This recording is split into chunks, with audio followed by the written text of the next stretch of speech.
places where he has been associated with.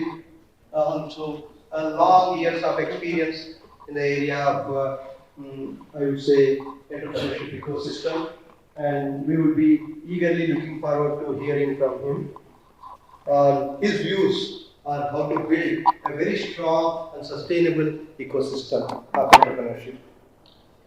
I think the youngest among all of us is sitting here. Is Kunal. Kunal is a part of Skyroot. All of you have heard in the last 5 years, an organization which started as a very small organization which is now touching the skies and going beyond the skies is Skyroot, where he is the Director for Strategy and Investments. He is ISB alumnus and has been associated with Skyroot from its beginning, and mostly looking at the think tank as a part of the think tank of state government also, and also being the major think tank for Skyroot itself. And Skyroot has done Vikram 1, 2, 3, all of you are aware of it, and they are going in a big way on 3D printing of liquid propellant engines and a number of others. So we will also hear from him his experience on how he grew up in this ecosystem and how they are supporting various very young entrepreneurs in this particular area. So the way we go is it's about 12:50 now. I have to leave at 3:30 sharp. 5 o'clock I have to be at. It takes about 1.5 hours for me to go to Kalvi. So keeping that in mind, so I would request each of them maybe spend about 10 minutes giving their views, each of them, and then we can take up some questions from you, and possibly around 45 minutes we wind up this particular session so that we leave some time for the next session, which is going to be starting after this particular session. So briefly, let me just say a few words about the whole aspect, so that we set the tone for the whole program. Startup ecosystem is more about how to create innovation among particularly the youth to a large extent. Just to give you a small example, IT Hyderabad is about 15 years old, but in the last 5 years, the amount of support that IT Hyderabad has been giving to startups is to an extent that in the last 4 to 5 years, we have more than 150 startups that have been supported by IT Hyderabad. 1,200 crores of revenue has been generated by them. These are all mostly students. To the extent that now we said we have done reasonably well within the campus. Now let's go beyond the campus. Now we have about 75 innovative ideas all over the country. We have written to about 4,000 colleges, got about close to 4,000 entries, and selected 75 out of them. And these 75 Green School, which possibly many of you are aware of, renewable energy entrepreneurs. They are supporting 75 entrepreneurs to come to IIT Hyderabad and get the funding support, mentoring support, and also we have created a space now called TIP, Technology Innovation Park, with about 1.5 lakh square foot area. And we want to see how we can encourage more and more youngsters to grow into this direction.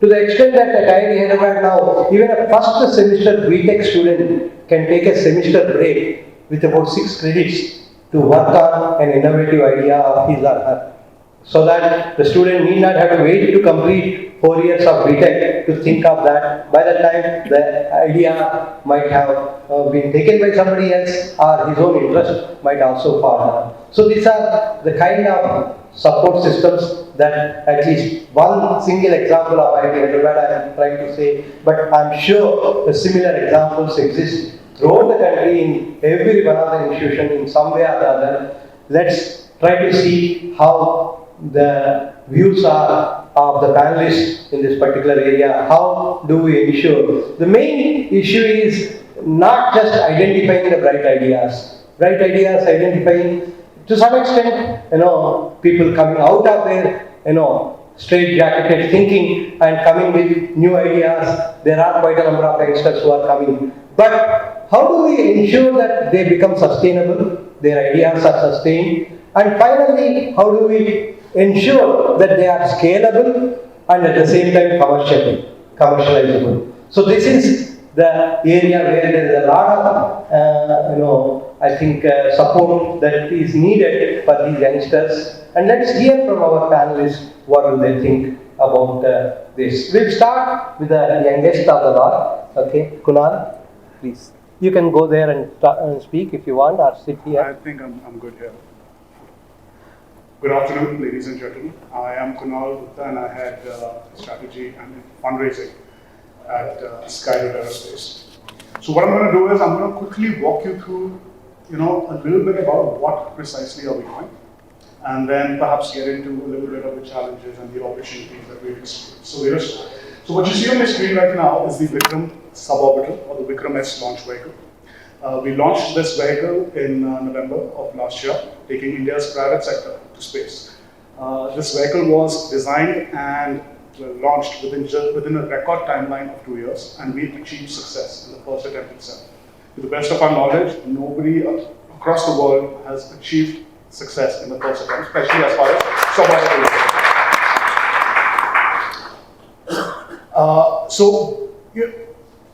Taking a step back, our mission essentially, or rather we envision a world wherein spaceflight is as regular, reliable,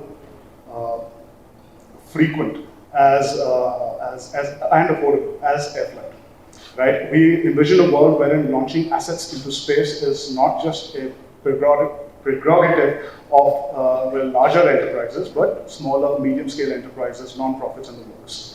Right? So we are looking to solve a problem in terms of reducing those upstream barriers, in terms of barriers to access space.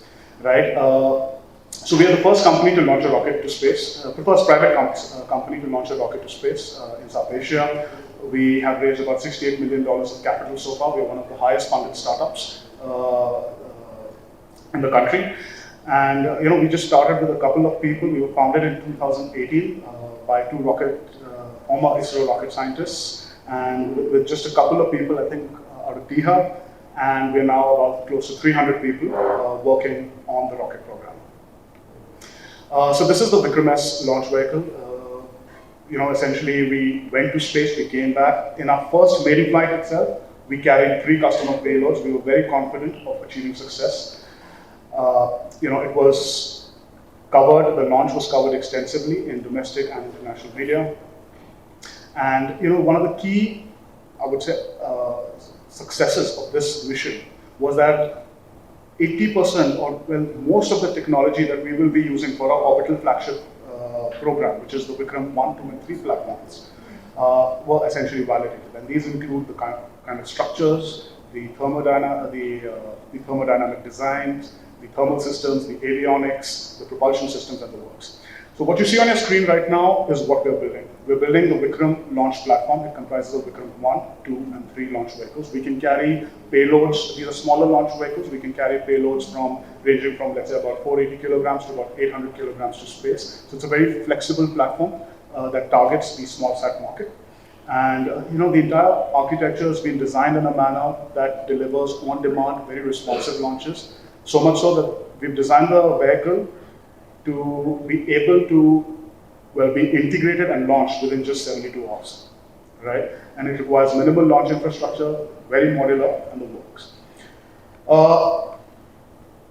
For any rocket program or for any launch vehicle, if you will, one of the key technologies are the propulsion systems that we are using.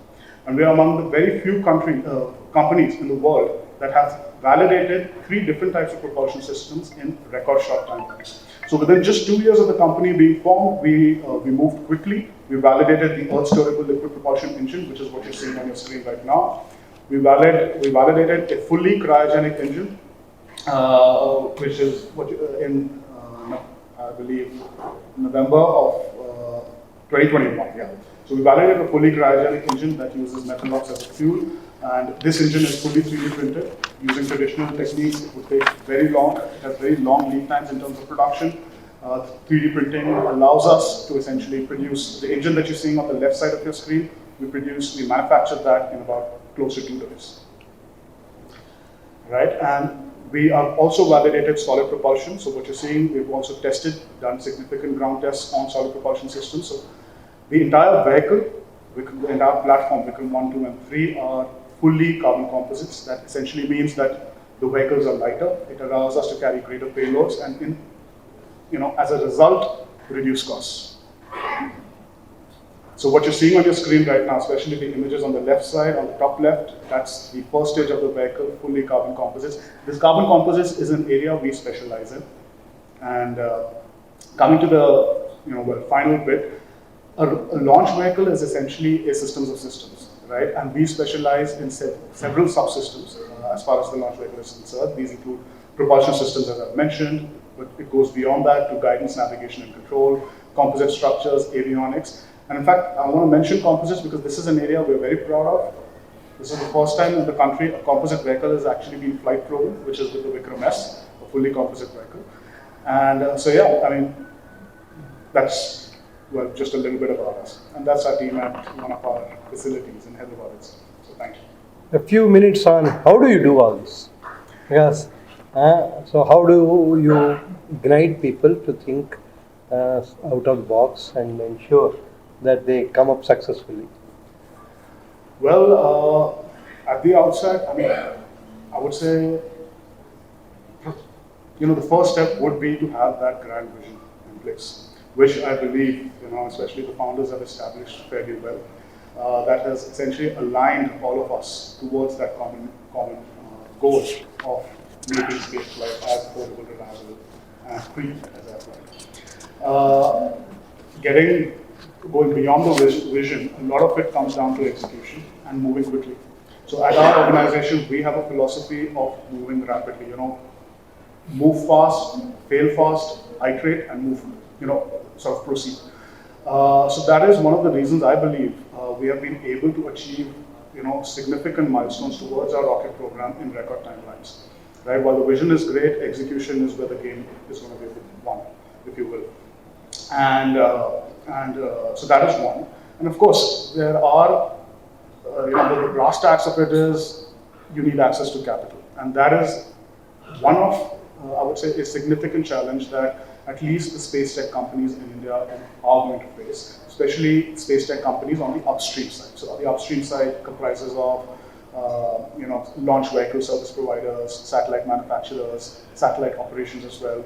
So be it the hardware, the infrastructure, the guys who are essentially building infrastructure on the upstream side, access to capital continues to be, continues to be an area where, we need to overcome challenges. And predominantly, at least what our experience has been, the sector has just opened up. The government opened up the sector in 2020. And a lot of the institutional investors, they are essentially still working to understand the sector, the economics of it. And a large chunk of our time goes towards building capacities of investors and of financiers to make them understand how the sector works, what the potential returns could be, where the market lies, and the works. So, Thank you very much. Thank you. Thank you, Kunal. Now, Shiva Rao, I want to go to you. With a specific question, how do you think, not every person who starts as a startup will succeed, okay? Where do you think there are bottlenecks which people are unable to overcome and then possibly fail there? And what should be done based on your 30 years of experience to give that push that is needed for them to really succeed so that there are more successes from India in terms of startups? Thank you. Thank you. So, as Kunal already set the stage, fail fast, he said. See, the thing is, out of my past experience, it's very important to stay focused on the sectoral expertise. For example, I've spent a lot of time in manufacturing, both in terms of instrumentation, automation, and more specifically related to automotive and also to aerospace. For example, if I compare the startup ecosystem, for instance, in automotive, the tier 1, 2, 3 gradation particularly is pretty much well established. Whereas when we compare to the aerospace, I'm talking in terms of manufacturing, the tier 1, 2, 3 is not so well established. In other words, when we see on the global emissions, we take, for instance, in the West, you have an anchor company that works directly with the OEM, and they in turn outsource some of their activity to the tier 1, 2, 3, and the cycle moves on.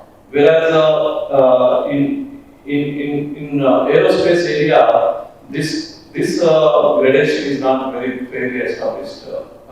At least to my knowledge and experience, what I've experienced, particularly from MSME point of view. So I feel the major bottlenecks, for example, when it comes is in the execution more than planning, and sometimes and many times they fail because of the business model transformation. So if the companies are quickly able to adapt to the changing needs of the client, as well as the technology disruptions that are disrupting the market. And I also feel if the startup focuses only on one market and the market is not responsive, there is a fair chance they may fail. And with that point, I would say that it's always good for a startup to also explore. I'm talking in reference specific to different service areas. So they may look at dual use technologies. So that means they are expanding their market penetration and reach to the wider audience, so that one of the, even if the sector fails, one sector fails or doesn't respond, they may still get some cash flow from other services. For instance, we take drone technology has many applications, from surveillance to agriculture to healthcare and so many multiple applications. It may not be possible for every startup to look at that way, but then I also suggest all startups, from my past experience from the governance point of view, all startups to think about establishing an advisory board. See, advisory board is a pool of mentors who specialize in the perspective, sectoral experience or domain expertise. Somebody comes from the finance background, somebody from the engineering, somebody from the IT. So you have a diversity also, because today the green technologies and sustainability is being a key driver for all manufacturing and many of the companies falling in line or compliance with the UN SDGs. So startups may not afford to employ very senior level people. So advisory board could be one way of helping them to navigate, to look at the larger perspective with their advisory boards. So I would say this is one thing, and even the incubators, particularly of course T-Hub and IITs, they are all on the top tier. But then when we talk about rural incubators and many of those things, they still need to up their game. Maybe the virtual internships or virtual industry visits or virtual kind of mentoring. I mean, there are many ways they can also explore, because it's very difficult, not easy for getting busy people to their campus to motivate the students. I think when we look at the ecosystem, I'm talking in perspective to Telangana in particular, because the theme says we wanted to enable a global ecosystem in Telangana with reference to defense and space. So that's what I think. These are some initial thoughts I would can share with you. So then we can talk more as we move. Thank you, Shiva Rao. Now coming to MSR Garu, you have possibly seen, all of us have seen, T-Hub is a household name now. Not only within the country, possibly even globally, everyone knows about T-Hub. So we want to know about the success story of T-Hub, how to replicate numerous T-Hubs in the whole country. Okay, what went behind the whole thinking process. Obviously, there must have been a lot of brainstorming before actually you took up and made it successful. Sir. Thank you, Professor Murty. So I'll start at the beginning. I think TR, as you know, was TR came into being in November 2015. And a little bit of background. So most of us are from Hyderabad and Telangana. So as you know, the state was formed. Telangana was formed in June 2014. And when the state was formed, the leadership, which is still the leadership in power, said, we must do something to give an impetus to innovation and entrepreneurship. So that was the genesis of the whole thing.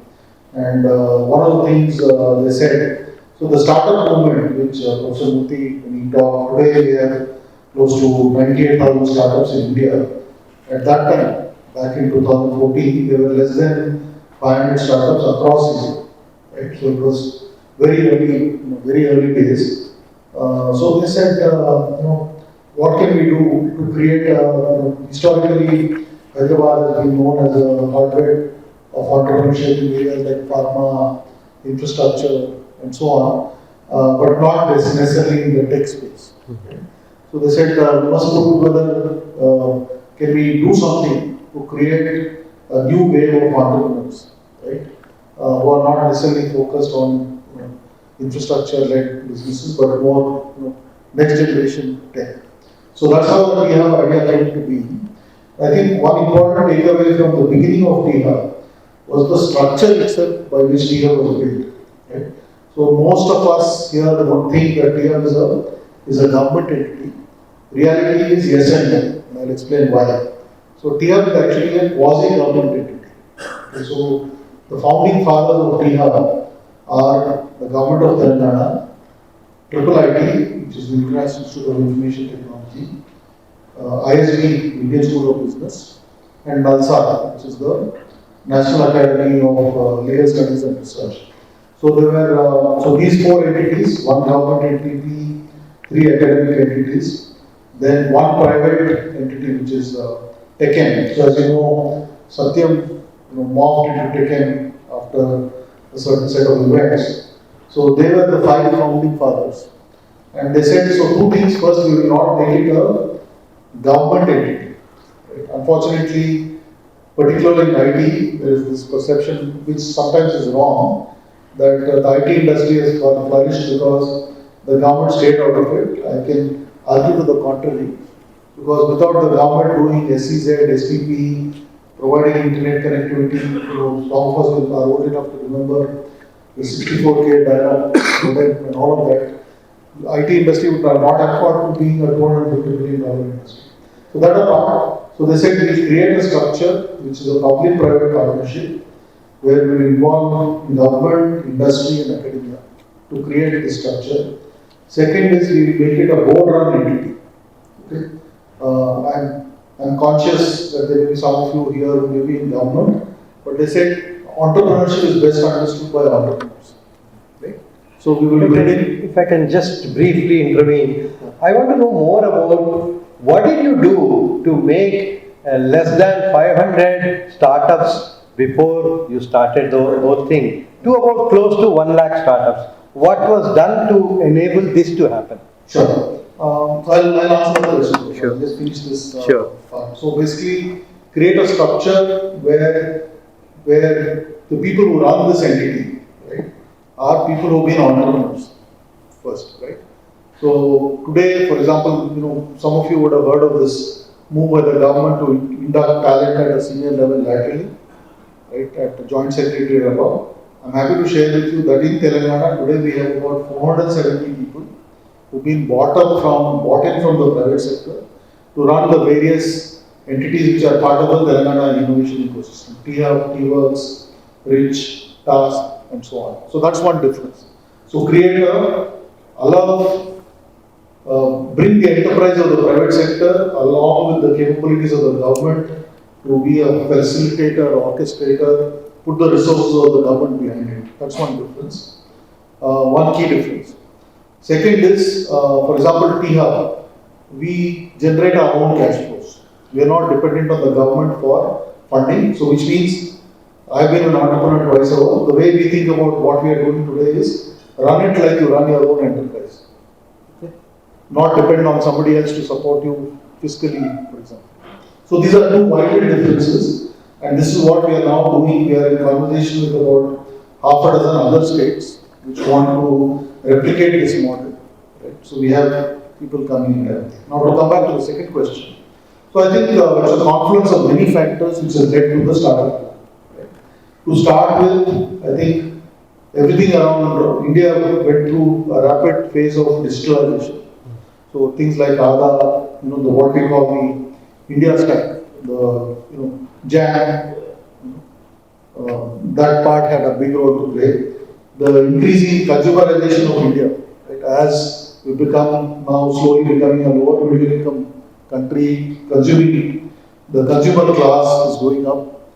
Third is many of the initial models of many of the successful companies were essentially imitations of models which were successful in the US. So let's say a Flipkart was an imitation of Amazon, or an Ola was an imitation of an Uber, etc. So that was what set up the initial trend.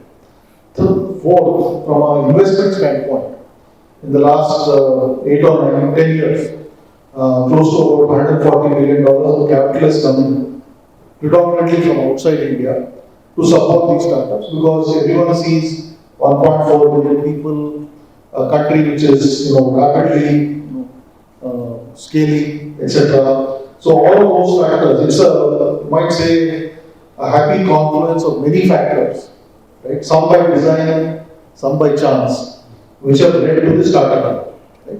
What you are now seeing is something similar to what Kunal said, right? So which is earlier, many of the startups, there was obviously consumer internet, and all of those. But now we are starting to see deep tech.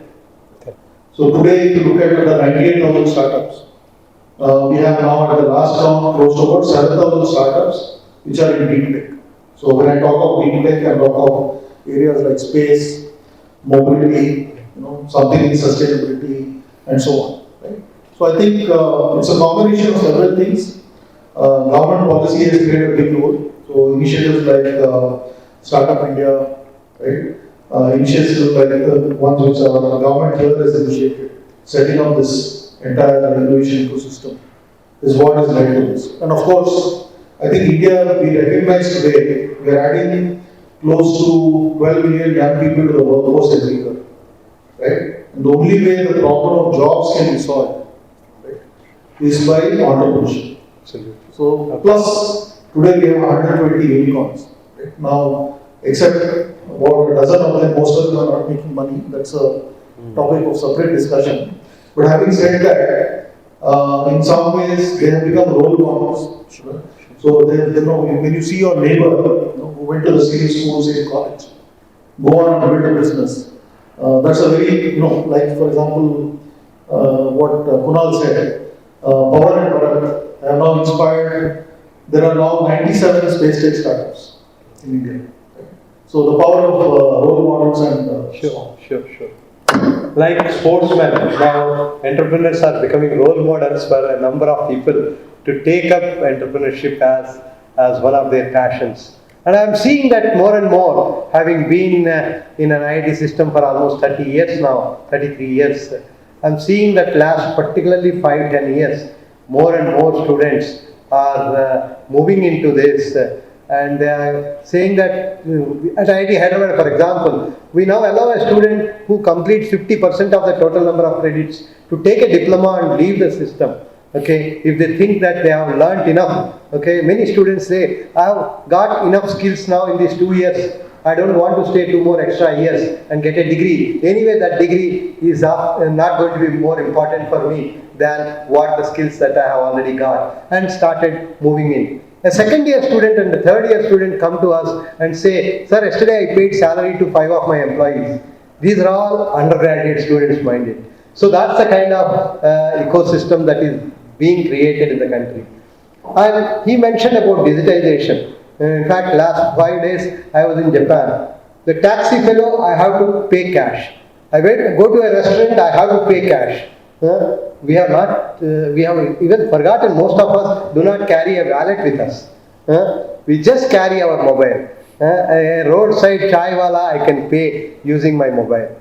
This has not even caught up in countries which are known to be technology countries to a large extent. So definitely India has a lot to actually stand as a role model in many aspects, including possibly startup also in near future. So now let me call upon some of the audience sitting here if you have any questions for any of our panelists so that they can possibly answer some of your questions in this particular area. How do we support startup ecosystem, strengthen startup ecosystem, find out what kind of difficulties that exist in the startup ecosystem now, and what should be our thought process to ensure that those difficulties are taken care so that there is a wonderful ecosystem that evolves in the country, so that India not only becomes Atmanirbhar but a global leader in the area of technology, particularly deep tech.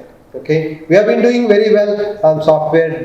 I completely agree with you. But no country can ever become a global leader by just software. It has to come through manufacturing. So how do we support more and more startups in the manufacturing sector, and what kind of difficulties that we face there, and what kind of solutions that we can have?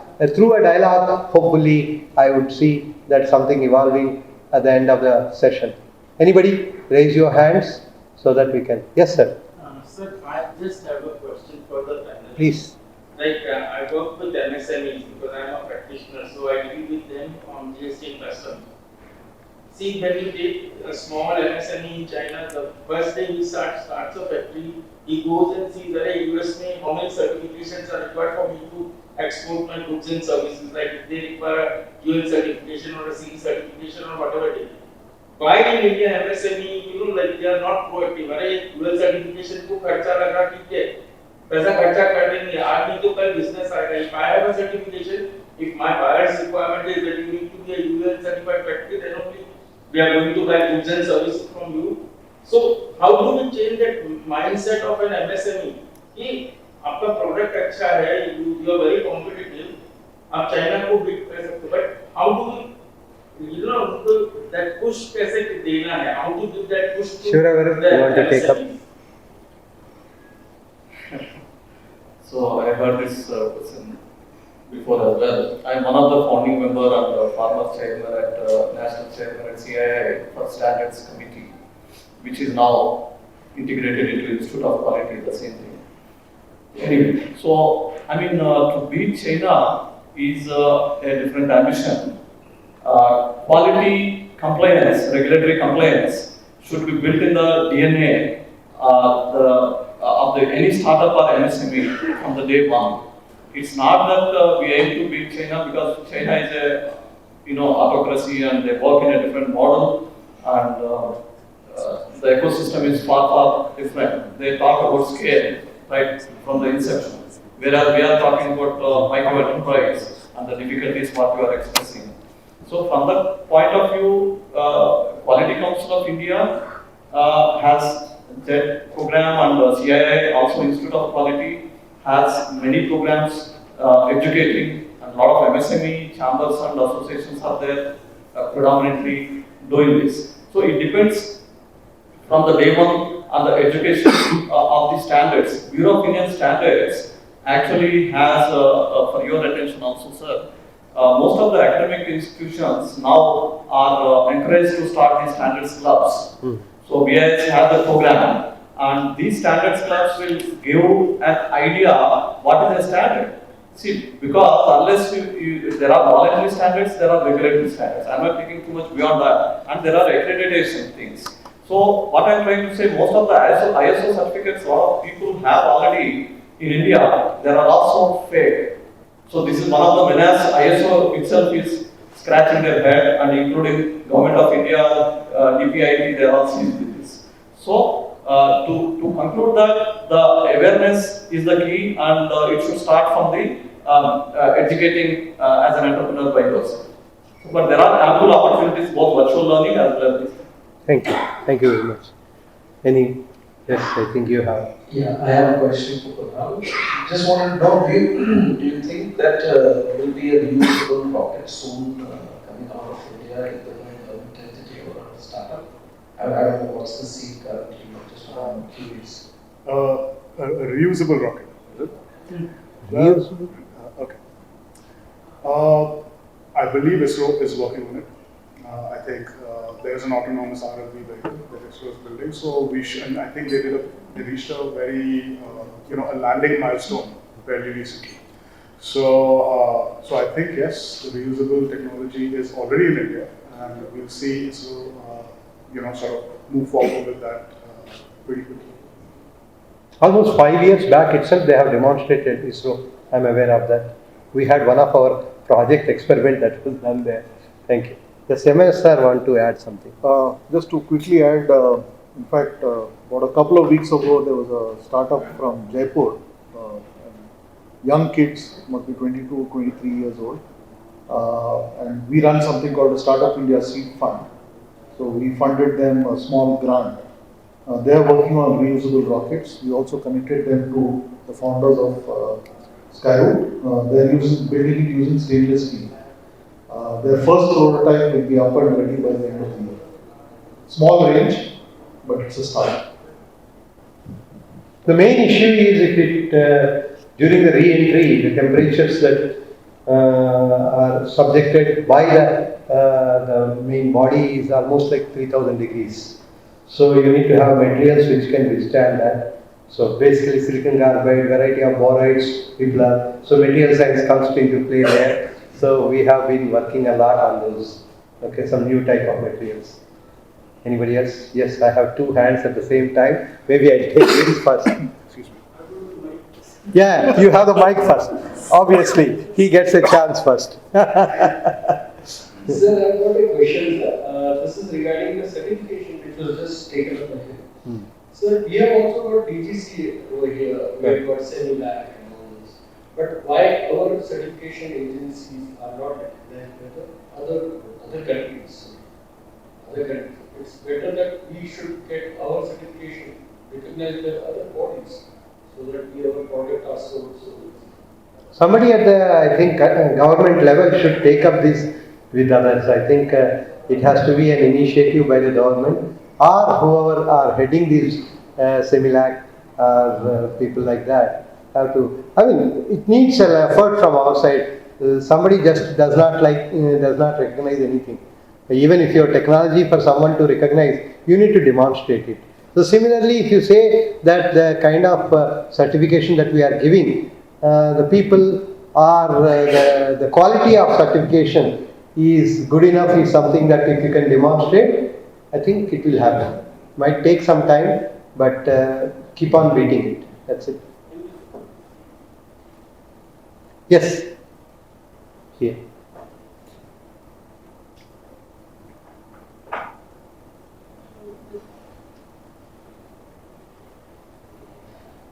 I have a very generic question. So, in today's world, if you are not part of a startup, then you are not in the ecosystem, you are not in the business. So that become a very kind of buzzword. I just wanted to know what is that a startup definition is available. Everybody comes and saying, I'm a startup. We are in fact thinking of this 25-year-old organization to be called as a startup. That makes more fascinating. So I'll quickly respond. There's the DPIIT, which is the Department for Promotion of Industry and Internal Trade, Government of India body. They've come up with a definition. The startup should be less than 10 years old. Okay. It should be less than 25 crores in revenue. And there's also something on headcount. I don't remember the numbers, so I don't want to tell you something which may be misleading. But these are the two definitions, which is less than 10 years old, longevity wise, less than 25 crores in revenue, and something else with respect to that. You can look it up. That's the definition. And today, for want of a better alternative, we encourage all our startups to first register with DPIIT, and they will tell you, whether you can be. So, an MSME may try to pass off as a startup, right? So, please refer to the DPIIT definition for a startup. all of you have your phones, you can do a Google and it will tell you the number. Sorry, Prabhu. My question is, private is not enough. It is. It's a less than 5 years old. No, but does it mean that both these have to be simultaneously satisfied? They may have crossed 25 crores already. Which one is the priority? I think it is either or. Either or. Okay. No, they are a disruptor. They are an exception. Jio is saying they're a startup. Sorry? Even Jio saying they're a startup. We are a startup. They are longevity wise. Our flagship product which is the Vikram orbital launch platform, is still under development. We are a pre-revenue company, so it is a startup. We just reached 5 years, the 5-year milestone this year itself. There is no definition for the business system. Any business can be a startup. I mean, you would have to ask the policy. Yeah, that's what he clarified. I think DPIT, as he said, please look at that. You had something. The revenue is 100 crores and less than 10 years. See, Google Dada will tell you very quickly. Apart from training, what are the benefits we have to do? Apart from training training and training tools. Okay, I'll give you a short answer. Very short. We got a simple, we have a framework, we call it the 6 Sense. So what we help startups is, one is methodology, which is essentially around, programs for idea to MVP and, programs to raise funding and all of that. The second is we do a lot of work on helping startups with market access. So we connect them with corporate, government, international, defense. So for example, currently we have about 27 defense startups who work with us. So we help them navigate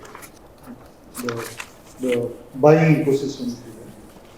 Third element is we help them raise funding. We have a small fund of our own. We started that last year. We've done about a dozen investments. Our investments are small and we co-invest along with another investor. But we have now a network of about 40 plus VCs and angel networks whom we work with the startups to help them get funded. Then of course we have a large pool of mentors. I'm sure there are at least a couple of them here in the hall. About 175 plus mentors who are people who, many of them are successful entrepreneurs or senior level executives who work with the startups, coach, guide, advise, etc. We help them with talent. So for example, next week on the 14th, we are running an internship mela. So we have about 6,000 students who have applied and about 134 startups have expressed they need to recruit. So from that 6,000, we've now shortlisted about 2,000 young people who potentially can apply for internships. Then of course we do a lot of events around motivation. So Pawan and Bharat have come and when they come in, they inspire many young people to say, listen, they were not born with a silver spoon, but they built. Even documentation. I think we have accounting, taxation, legal, patenting, digital marketing, recruiting services, which we've now created a set of partners to support us.